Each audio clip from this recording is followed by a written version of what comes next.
One afternoon, a boy was on the bus when he noticed a black female giving out a strange hand signal. He immediately called the police. The following event was really startling. Welcome to USA Stories channel. Do not forget to subscribe and activate the bell button to receive all new updates. Now let's go to the story.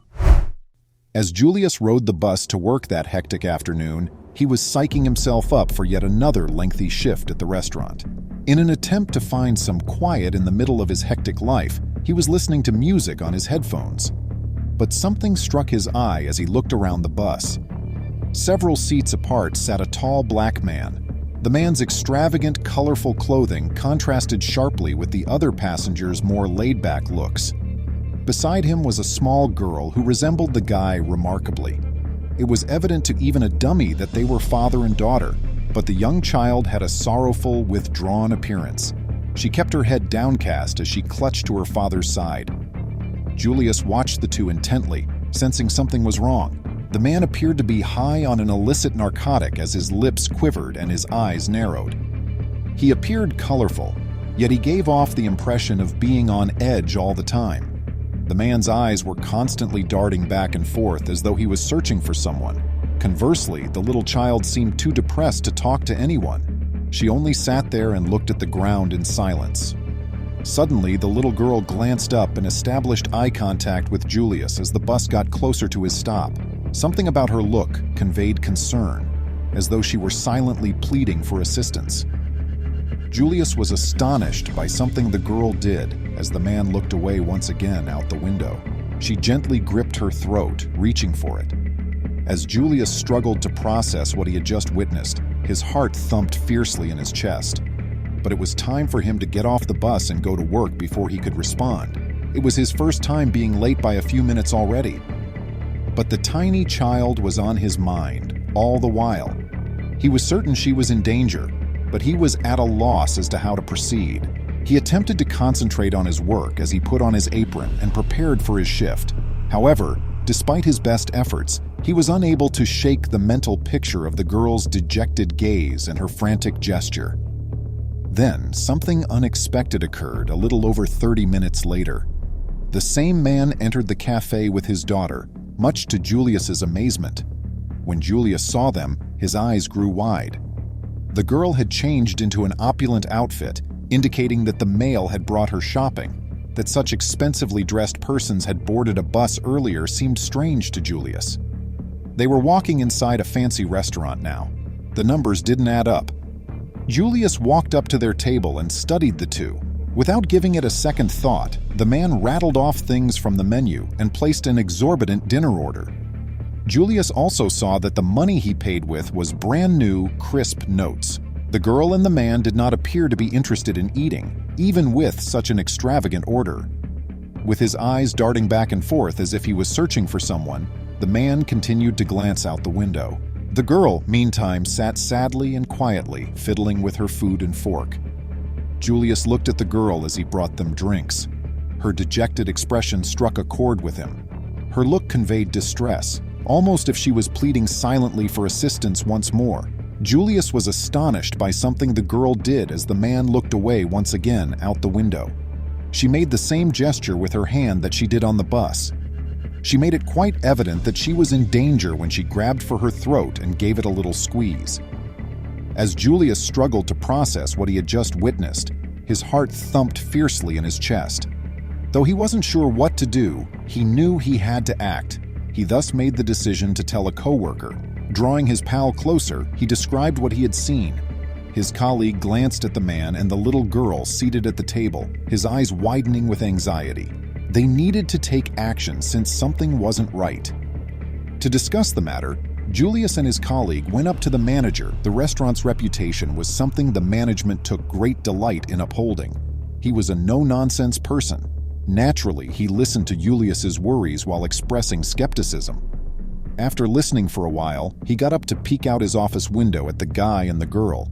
He glanced at Julius and quickly disregarded his concerns. But Julius was aware that the manager didn't want to bother a client who had made such a big purchase. He was also concerned about the bad press that would result from calling the police on a customer without sufficient justification. Thus, Julius was told by the management to leave it go. The eatery couldn't take the chance of upsetting such a kind patron. Though he reluctantly consented, Julius was still uncomfortable about the whole situation. He watched the girl, who appeared even more dejected, as the man made an effort to make light of her situation. Julius was even more concerned when she didn't reply to her father's jokes. The girl gave Julius another signal and peeked out the window as the man looked out again. She slid her hand quickly down her neck this time. This communication was more frantic and urgent. This was Julius's breaking point. He was no longer able to ignore the indications. He made the decision to phone the police from the rear since he knew his management would not listen. He provided the dispatcher with the address of the restaurant and highlighted the gravity of the issue. However, Julius noticed something horrifying as he hung up. The girl and the man were heading out of the eatery. Julius saw the manager wave them off with a smile on his face. The reason for it had to be the man's hefty gratuity. Julius felt powerless as the guy and daughter got into a cab and drove off. He rapidly committed the license plate number of the cab to memory because he felt he had to do something. The cops showed up 10 minutes later. The manager was furious that Julius had phoned the police over his orders when he saw them. He made a hasty attempt to brush off the cops, saying nothing was wrong. He felt that the incident had been exaggerated beyond recognition. It was simply a regular father and daughter. Other servers, though, corroborated Julius's story. Yes, the man was acting suspiciously. They told how the little girl had looked upset and how he had behaved strangely. The police decided to look into it more after this.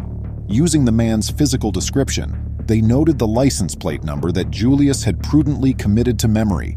He and the other employees were given the assurance by the cops that a full investigation would be conducted. But the management gave Julius a severe reprimand as soon as the police departed. He became quite irate and threatened to dismiss him should he perform another prank like this. He was certain that Julius needed to learn to obey his commands since he could not afford to cause needless drama in his restaurant. The lad took a silent tongue lashing and could only nod. But he knew in his heart that he had made the correct decision. He was aware that no matter what, he had to always follow his gut. He had a gut feeling that something terrible was going on, and he prayed the cops would find out. Following the manager's reprimand, the other employees gathered and gave Julius back pats. Everyone, including the employees and clients, liked him. His kind demeanor and eagerness to go above and above were much appreciated by everybody. His co-workers appreciated his ability to manage the demands of the job with such elegance, and the customers asked for him specifically. They knew he had performed well regardless of what the management stated. But despite his upbeat exterior, Julius was having difficulties. He struggled with low marks as a part-time student because of the lengthy hours he had to labor to provide for his family. Due of her illness, his mother needed pricey medicine. Because his father was not around, Julius was the only one who had to take care of his mother and his younger sisters. Even though Julius carried a lot of weight, he never showed it. He was resolved not to let his hardships to impair his performance at work, so he concealed his troubles with a professional demeanor.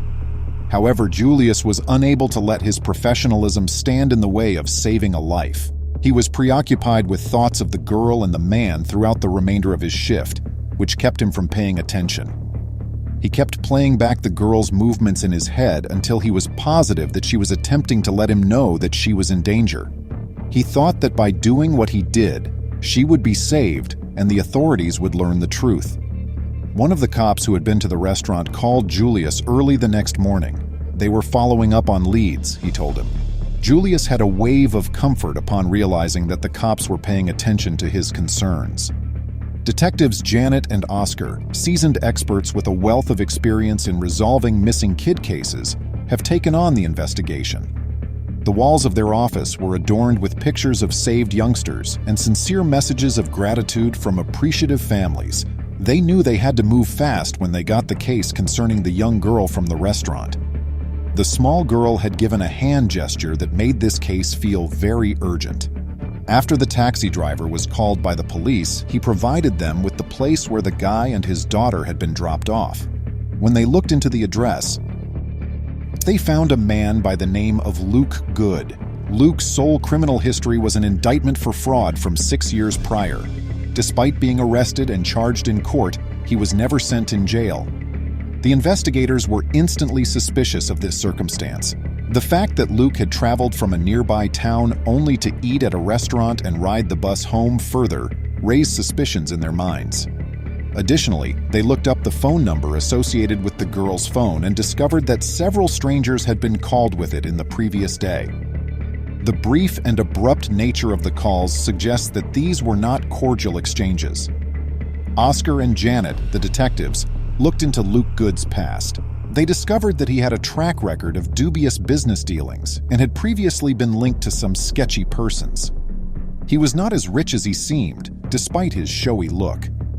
His ostentatious attire and substantial sums of money sparked rumors that he could be up to no good. As the evidence grew, they made the decision to interrogate Luke, but when they got to his house, they discovered it was vacant. Luke had vanished, as had the girl.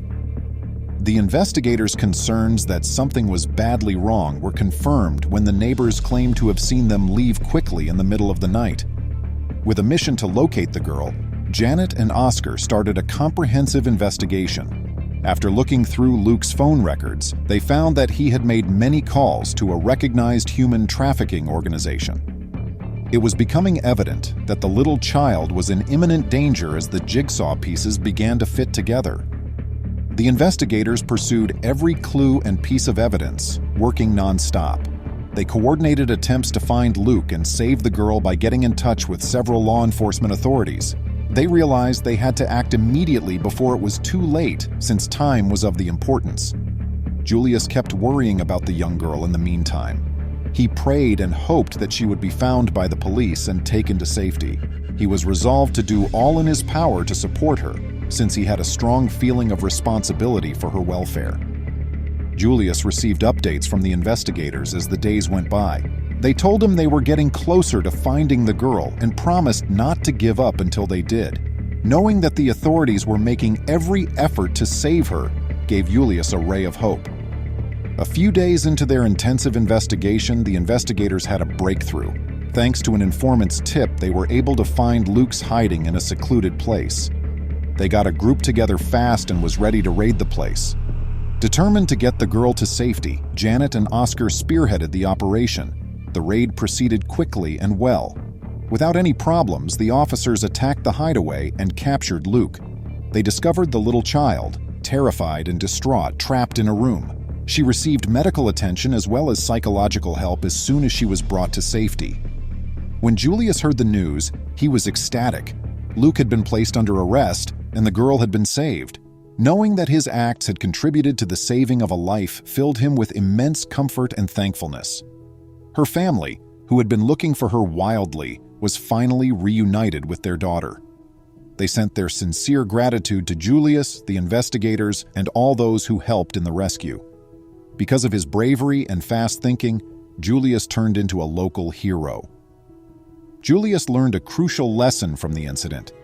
Even in the face of difficulty, he should always follow his moral convictions and instincts. He committed to assisting people in whatever manner he could because he realized he had made a difference in the world.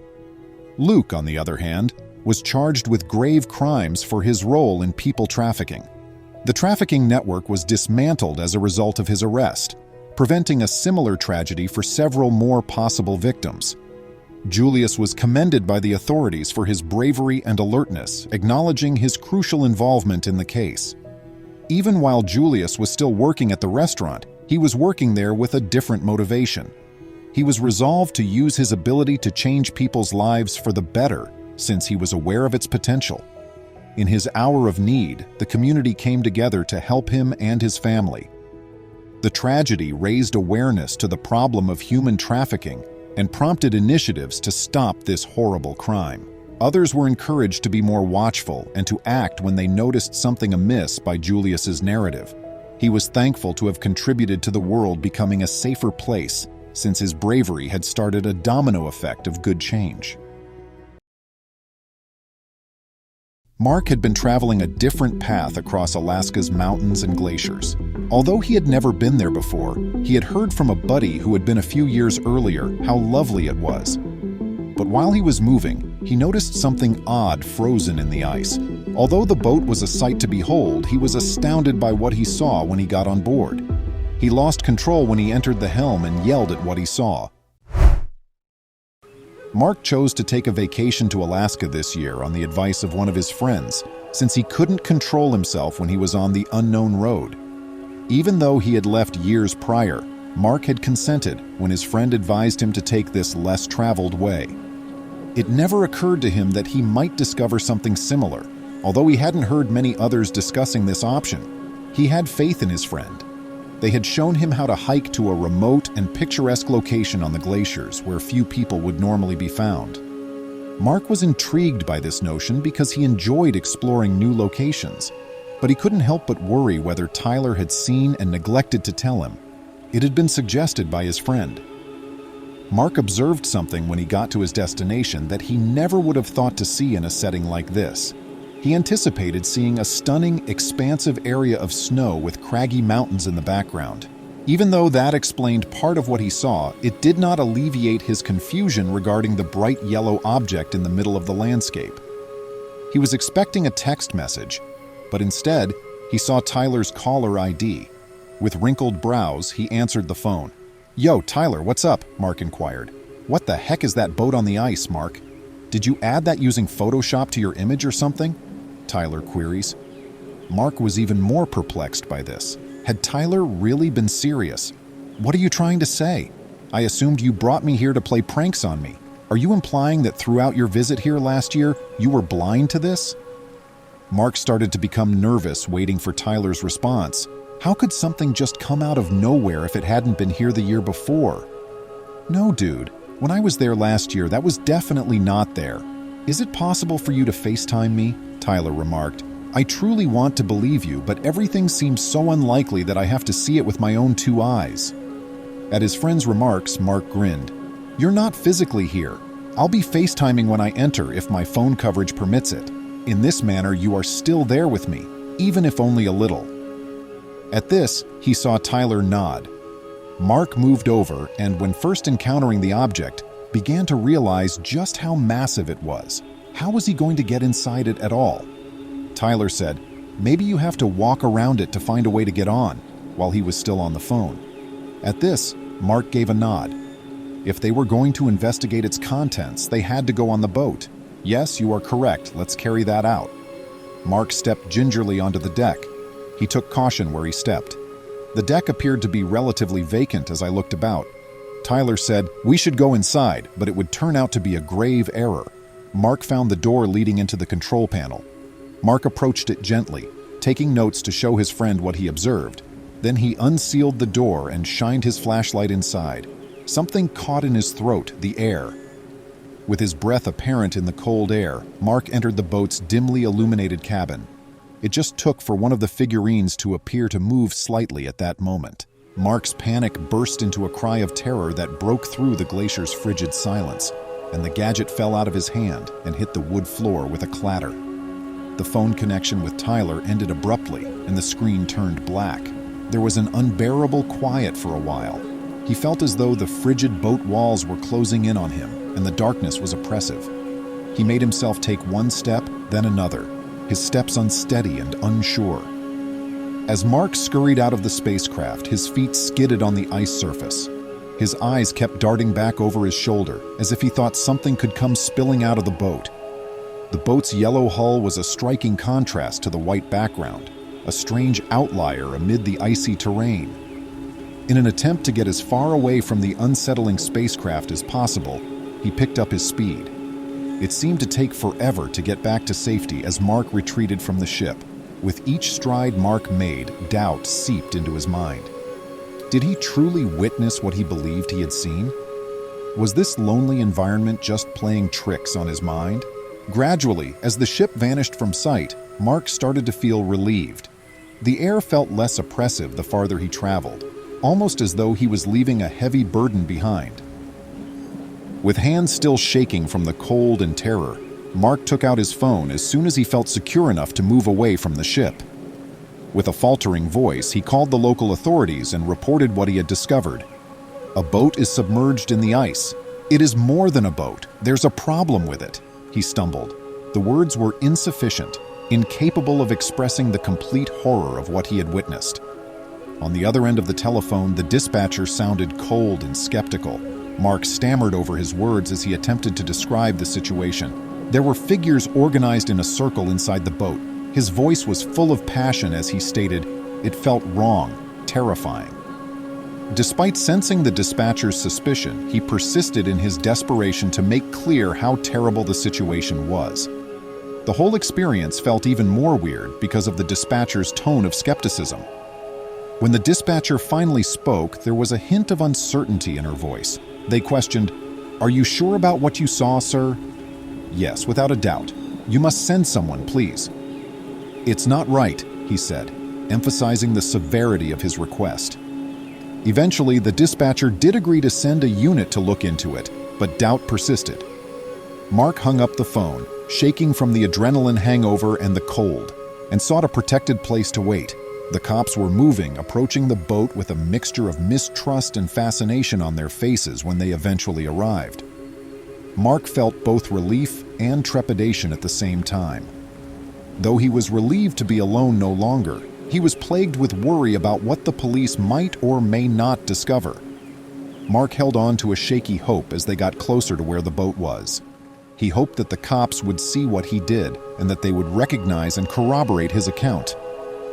Mark inhaled deeply as he stood at the edge of the meadow where the boat was waiting, steeling himself for what was to follow. He led the way with a nod to the cops, the boat towering ahead like a ghost from a long-forgotten story. The police officer's demeanor changed from skepticism to measured interest when they arrived at the scene. They were taken aback when they saw the enormous yellow ship against the stark white background of the glacier. As he and the officers made their way back to the ship, Mark started to feel anxious again. He had a shaky sense of security knowing the cops were with him, but it was insufficient to erase the fear that gripped him. With renewed care, the police approached their inquiry, considering the ship to be a possible crime scene. After securing the area with barricades, they began recording everything. Mark watched in horror as the officers changed from being doubters to detectives, totally focused on solving the ship's riddle. The cops gingerly made their way into the cabin, looking at the black stains on the walls and floor, as well as the unsettling arrangement of bones. They discussed the many circumstances that may have given rise to such a spectacle in quiet, serious tones. The air was heavy with the unsaid, and the mood was strained. They were cautious not to spoil the moment as they shot pictures from every angle. The police officers gathered close together and spoke quietly about what they had discovered, heard bits and pieces of their talk, and Mark could tell they were frustrated. The mystery was further made more complex by the admission that the bones and blood were fake. The reason behind setting up such a setup perplexed the investigators. Mark chose to give Tyler a call to get additional details because he could still clearly recall his shock upon first seeing the ship's picture. Tyler's answer just made the mystery more complex. He affirmed that when he had visited the glacier a year prior, the boat had not been there. The police were interested by this new knowledge, which added another jigsaw piece to the puzzle. It seemed nearly inconceivable that the ship had come in such a short amount of time and no one had noticed. Eventually, the inquiry came to a standstill. There were no definitive answers from the ship's findings on how or why it ended up on the glacier. The origins and purpose of the ship, along with its manufactured horrors, remained a mystery. The police probe produced no useful leads. Searching through their records and contacting other departments, they were unable to find anything that would account for the ship's existence or its strange cargo. Mark struggled to accept that the whole thing was strange. A part of him was confused by the unexplainable nature of what he had discovered, and another part felt silly for being so afraid. The mystery surrounding the ship persisted even after Mark and the police departed the area, its mysteries concealed in the glacier's frigid depths. A fresh lead emerged a few days after the inquiry hit a roadblock. After learning about the mystery boat, an amateur videographer in the area got in touch with the police. Mark was in the police station, listening carefully to what the filmmaker had to say. He explained that he knew the ship from the news and claimed to have important information about it. His expertise appeared to be the final component lacking from the confusing picture that had confounded all those concerned. The director disclosed that the boat was a prop for a low-budget movie he was producing. As Mark processed this knowledge, his eyebrows shot up in amazement. The director explained that the ship was the perfect fit for their project's subject because of its dramatic appearance and remote setting. This insight cast new light on the strange event that Mark had experienced, changing the story from one of terror to one of creative activity. The explanation from the director helped the jigsaw pieces start to fit together. The fake blood and staged skeletons were props, not evidence of a real-life catastrophe. Mark had a wave of comfort at realizing the nature of what he had found. The police officers appeared to be happy that the case was moving away from the darker aspects they had been concerned about. The boat, which had been a major feature in their movie, was abandoned as the crew withdrew from the hostile Alaskan terrain. It was obvious that they intended to go back for the boat, but a number of practical issues had made that impossible. The director said that it had been a tough choice, and he regretted keeping the set in place. After the secret was revealed, Mark had an odd range of feelings. Now, in lieu of the terror and worry he had felt, he felt amusement and incredulity. He was laughing uncontrollably at how ridiculous the whole thing seemed. It appeared almost too bizarre to be true, yet what he had thought to be a horrific scene turned out to be nothing more than an abandoned movie set. Following the event, Mark noticed that he was thinking back on it. He considered the ease with which fiction may be mistaken for reality, and vice versa. The episode had served as a reminder of the unpredictable nature of life and the blurry boundary between fact and fantasy. Mark took one more glance behind him as he exited the police station. His mind raced with ideas about the peculiar and surprising turns that life may take. Pat stared at the bill, a storm building in his eyes. It should have only cost $50, a pitiful amount for his pitiful meal. He was a struggling veteran, not just any diner, and the faculty members who had paid for this dinner had obviously underestimated him. This ridiculous bill was exploitation as much as an insult. Although he was filled with rage, years of adversity had sharpened his resolve. "Is there a reason for this charge?" he asked the waitress coolly, refusing to pay the outrageous amount. "Sir, you disregarded our orders and policies on several occasions. This is the result," she answered. Pat felt a surprising calmness as rage battled him. "This wasn't what I expected. It's sitting outside my trunk. All I need is some cash. If you want, you can observe me." The waitress rolled her eyes dismissively, but she didn't say anything. Pat felt her watchful but uncertain stare scorching into him through the window. He reached his trunk, grinned mischievously, and retrieved his duffel bag. A quick look back to the restaurant showed that the waitress's once vigilant eyes were now somewhat worried. They left him with no option, even though he didn't want to do this. He cleared his throat and walked in, the waitress's irritation giving way to a hint of discomfort. Her heart stopped when he opened his bag and showed her what was inside. Even on mornings when the sun was shining, Pat Abner felt like he had the entire world on his shoulders. There was no apparent reason to get up. A pain as new as yesterday gnawed at his heart. Trauma had been weaved throughout his life like a tapestry, but one incident left a huge hole in his spirit. He didn't completely understand the political minefield of Vietnam War when he enlisted in it as a result of patriotism in his early 20s. After coming back home, he married Joanna after finding comfort in her affection. Although life flourished, destiny had different ideas. Raising his twin boys who have different personalities was his whole focus. Derek, his spirit of adventure, dreamed of greater things, while Joanna, his wife's shadow, delighted in her culinary skills. This flashback was only the start of Pat's tale, a tale of sorrow, atonement, and the lasting influence of family. A captivating tale that will leave you speechless was just waiting to be revealed. Pat didn't realize that his boys had grown into young men as the years passed by. John, who has always been outgoing, decided to take the lead and pursue a career in hospitality. Quieter and more contemplative, Derek stayed for a further year before making a decision that would change his life. As the Iraq War continued, Derek declared he would enlist because of his undying patriotism. Pat made an effort to talk sense to his son and to convey to him the painful truths of war that were ingrained in his own being, but Derek was unmoved. Pat and Joanna were left feeling paralyzed by their son's march off to service. They had to endure a torturous wait every day until a handwritten letter one fateful day upended their entire lives.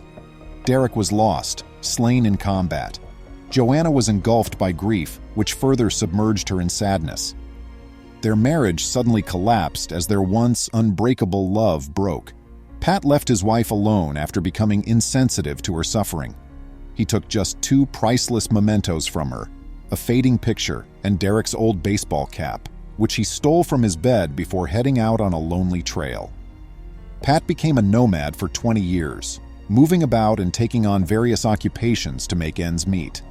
Even though he had lost a lot, those 2 shattered pieces of his son continued to be wholly quiet travelers with him.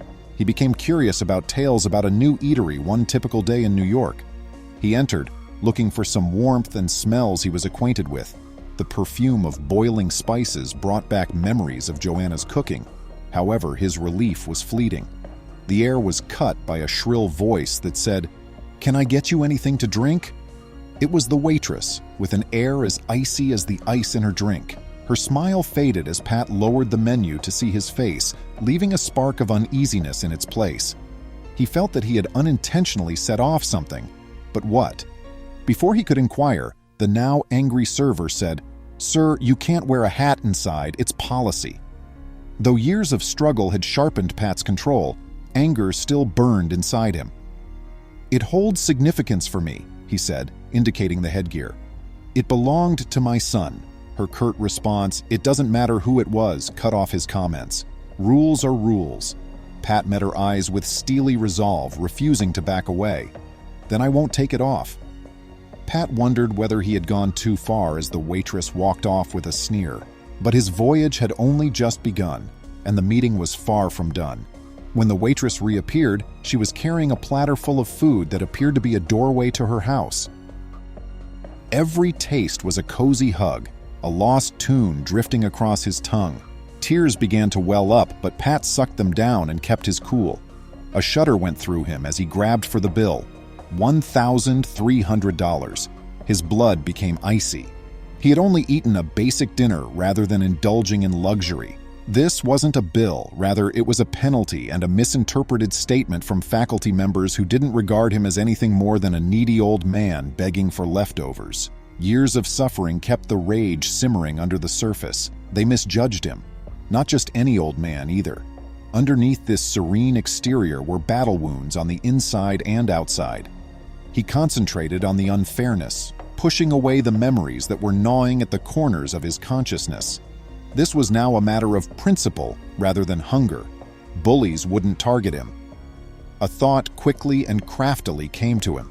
It wouldn't occur to the waitress, and by the time it did, it would be too late. His eyes darted throughout the space, finding her resting against a wall and giggling with a coworker. Their blind laughter will eventually give way to remorse. As he gestured for her to come closer, her arrogant smile became wider. "Why is there a fee?" She winked, anticipating a simple explanation. He said, "Exercising my rights," in a chilly tone. "But apparently that comes at a price in this establishment." Her mouth twitched with a grin. "Sir, you were informed of the policy." "And I said no," he said, his eyes unblinking. "Leave me simply get my wallet for some cash now.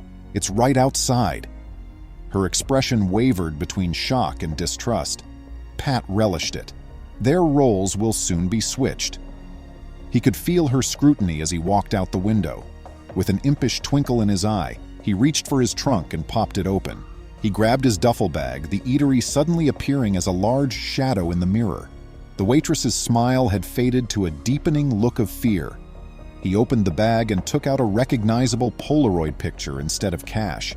He turned back toward the restaurant, ready to unleash his scheme, and the air crackled with expectation. The aged Polaroid quivered in his grasp, the picture distorted by his tears. With a voice stifled with passion, he croaked, Know who this is? His son Derek was there, caught in a carefree smile. Died for this nation and fought for it. Do you believe he would be grateful for the greeting you've given me? He was not finished. Clutching the battered baseball cap, he rasped, "This hat is the only piece of him left, and for that reason, it never goes away." The waitress gaped as his tirade came to an end. She stammered, "Getting the owner," and hurried away. Pat reclined, a cunning grin flashing over his lips. This little cafe had a secret that even the waitress was unaware of. John kept numerous hats, including manager, chief chef, and owner, all driven by the realization of a 20-year ambition. The waitress leveled an allegation directly at him. "They're causing trouble," she growled. But there was still no difficulty. John's expression turned to recognition, his voice brimming with incredulity. "Dad," he hurried forward, whispering. Pat, an elderly guy, has maintained a low profile while supporting his son's business, never making his presence known. Years of unsaid words melting away as they clasped. But Pat had to let it out. "I paid $1,300 to that waitress for a hat. Absurd," he raged. John's gaze grew strained. "Which policy? We don't possess one." The waitress's act unraveled when she began to stutter. She had created fictitious regulations to take advantage of people's weaknesses. Anger flared in John's eyes. His voice low and menacing, he tore off her apron. "Get out, now!" Shocked, the waitress walked out, leaving the broken remnants of her deceit behind. John turned to face his father, whom he had lost, and spoke something Pat had never heard before. "I've missed you, Dad. Derek, you need to come home. We are aware of your situation. There's a spare room available, and you must greet the family." Pat held to his kid, tears running down his cheeks. He had at last discovered his real home and was no longer alone. Pat and John's reconnection was a comfort to their respective spirits. Pat felt a wave of tranquility sweep over her as they sat sharing memories over warm mugs of coffee. Not just physically, but also in his family's hearts, he was at home. Their lives had been altered by this accidental meeting, which was brought about by a misunderstanding and a Polaroid. Pat become a well-liked regular at the restaurant years later. His wartime tales and life teachings enthralled patrons, adding a unique touch to the restaurant's allure. John was motivated by his father's tenacity, grew the company, and opened stores all throughout the city. However, the biggest shift occurred within of them. Pat was able to release the guilt that had been weighing on him for so long by forgiving others. John finally realized how painful his father was, and he saw how powerful empathy and compassion can be. But their tale is much more than simply a father and son getting back together. It is evidence of the continuing strength of family, the reconciling power of forgiveness, and the surprising detours that life may take. It serves as a reminder that hope may linger and reignite even in the darkest of circumstances. Please remember to subscribe to our channel, give us a thumbs up, and turn on the notification bell so you won't miss any of our videos. If you enjoyed the tale, the next video that plays on your screen will probably move you too.